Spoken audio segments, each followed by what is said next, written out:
Everyone, नमस्ते, राम राम सा। आज अपन डिस्कस करने वाले हैं एटमॉस्फेयर के बारे में। एटमॉस्फेयर की जो स्ट्रक्चर और उसका जो कंपोजिशन है उसके बारे में आज अपन डिस्कस करेंगे। तो जो एटमॉस्फेयर है उसकी स्ट्रक्चर में क्या आता है, उसकी जो डिफरेंट लेयर्स में अपन उसको डिवाइड करते हैं वो आता है कंपोजिशन में, कि एटमॉस्फेयर में कौन कौन सी गैसेस का कितना परसेंट अवेलेबल हैं, उसको आज अपन डिस्कस करेंगे। तो जो ये एटमॉस्फेयर की आपको दिख रही होगी ये लेयर्स है। सबसे पहले जो आता है वो आता है ट्रोपोस्फियर, जो आपको पता है कि ये 8 से 18 किलोमीटर पर 20 किलोमीटर तक में ये देखा जाता है। फिर स्ट्रेटोस्फियर आता है, फिर मीजोस्फियर आता है, फिर थर्मोस्फियर आता है, फिर जो सबसे ऊपर एटमॉस्फेयर में जहाँ पर सिर्फ जो अपन यंत्रिक्स वाले जाते हैं वो उसको एक्सोस्फीयर बोलते हैं। तो इस डायग्राम से आपको इजीली याद हो जाएगा कि जो एटमॉस्फेयर की स्ट्रक्चर है उसमें कितने भाग्स में उसको डिवाइड किया जाता है और क्या क्या होता है। और इसके बाद अपन अब इसको डिटेल में पढ़ेंगे, जैसे कि एटमॉस्फेयर है। एटमॉस्फेयर क्या होता है? एटमॉस्फेयर होता है मिक्सिंग ऑफ मैनी गैसेस, मतलब जिसमें बहुत सारी गैसेस का मिक्सचर होता है, उसको अपन क्या बोलते हैं? एटमॉस्फेयर बोलते हैं।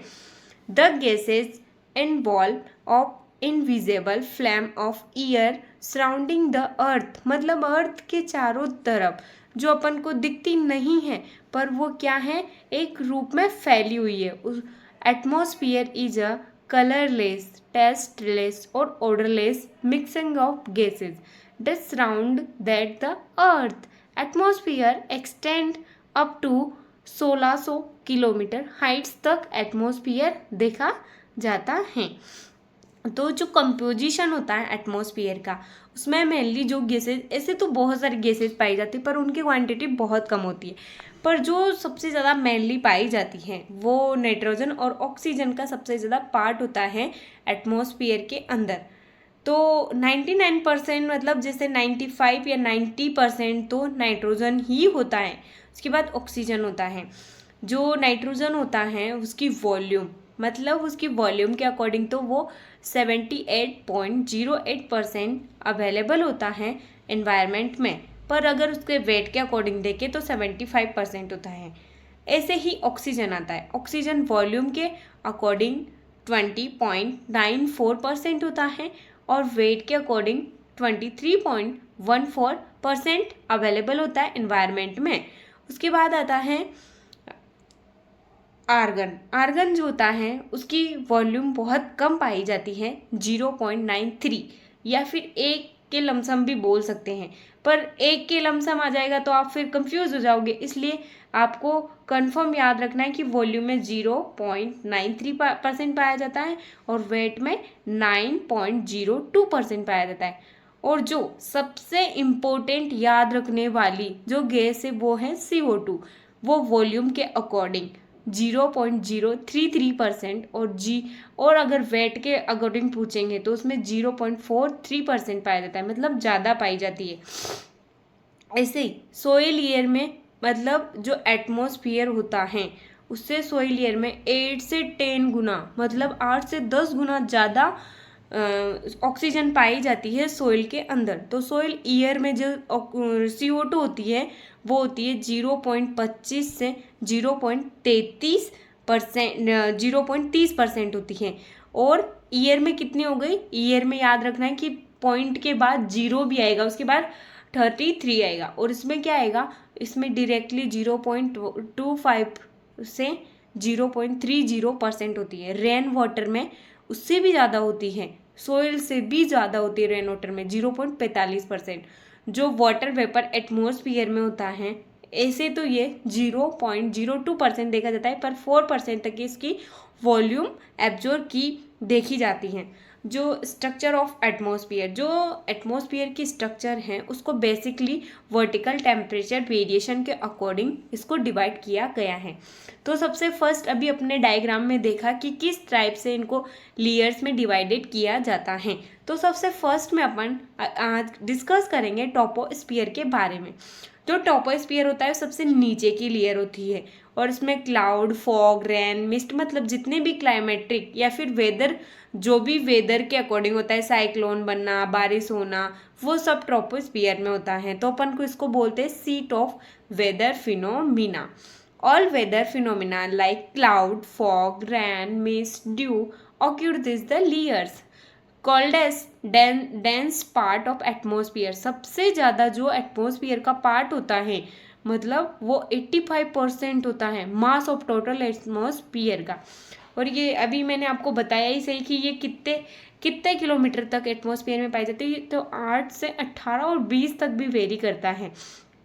तो इसमें क्या होता है, टेम्परेचर डिक्रीज होता है 6.5 डिग्री सेंटीग्रेड पर किलोमीटर। मतलब अगर 1 किलोमीटर पे बढ़ेंगे तो 6.5 डिग्री टेम्परेचर क्या होगा, डिक्रीज होगा।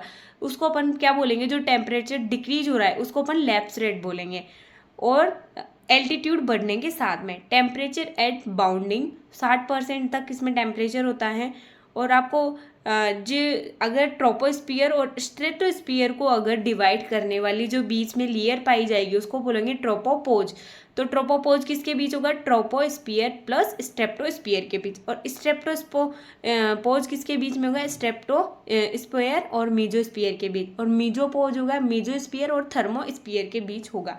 इसके बाद अपन स्ट्रेप्टोस्फियर की बात करते हैं, जिसमें अपन ये डस्ट फ्री होता है, क्लाउडलेस होता है, वार्म्ड होता है, लेयर 15% ऑफ एटमॉस्फेयर मतलब गर्म होता है स्ट्रेप्टोस्फियर। और ये इसको ओजोन स्फीयर भी बोलते हैं, क्योंकि उसमें ओजोन लेयर पाई जाती है जो पराबैंगनी किरणों से अपन को हार्मफुल जो होता है उसे प्रोटेक्शन करती हैं। साइट ऑफ फोटोकेमिकल रिएक्शन, जितनी भी फोटोकेमिकल रिएक्शन होती है वो स्ट्रेप्टोस्फियर में होती है। और जो एक्सटेंड करता है ये 18 से 50 किलोमीटर तक एक्सटेंड करता है। और जो इसमें क्या होगा, जैसे जैसे इसमें ऊंचाई बढ़ेगी वैसे वैसे इसमें क्या होगा, टेम्परेचर इंक्रीज होगा। उसके बाद अपन डिस्कस करेंगे मीजोस्फीयर। जो मीजोस्फीयर होता है वो क्या होता है, कोल्डेस्ट रीजन होता है। मतलब उसमें टेम्परेचर बहुत कम होगा, टेम्परेचर इज -92 डिग्री होगा। Temperature decrease with increase altitude extend upon two 50 से 80 किलोमीटर तक ये पाया जाता है।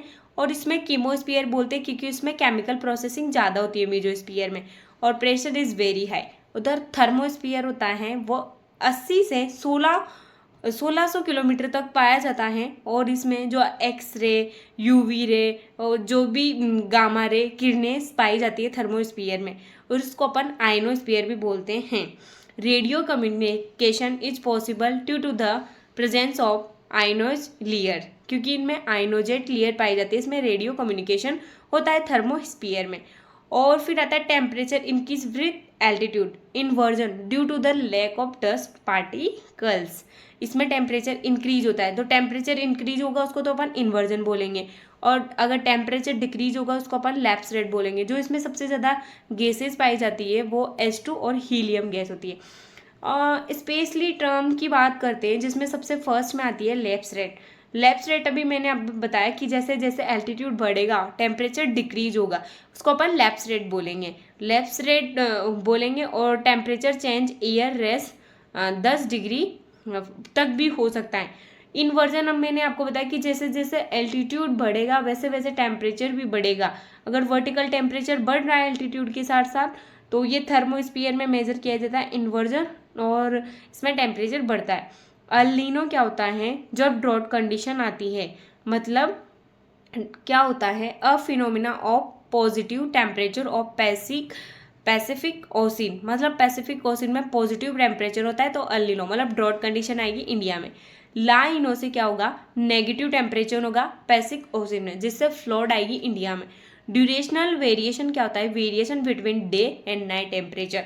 जो अपन को देखने को मिलता है अपनी डेली लाइफ में कि रात और दिन का टेम्परेचर अलग अलग होगा, उसको हम बोलते हैं durational variation. Durational variation of soil temperature in maximum 16 डिग्री तक भी देखा जाता है। सीजनल वेरिएशन क्या होता है, the variation in the temperature between the season. जो सीजन में टेम्परेचर का जैसे कि सर्दी में टेम्परेचर कुछ और रहता है, गर्मी में कुछ और होता है और बारिश में कुछ और टेम्परेचर, उसको सीजनल वेरिएशन बोलते हैं। Soil temperature is stable below the 80 centimetre. 80 centimetre पे क्या हो जाता है, अगर इससे नीचे चला गया तो उसका टेम्परेचर क्या हो जाता है, स्टेबल हो जाता है। Thank you guys.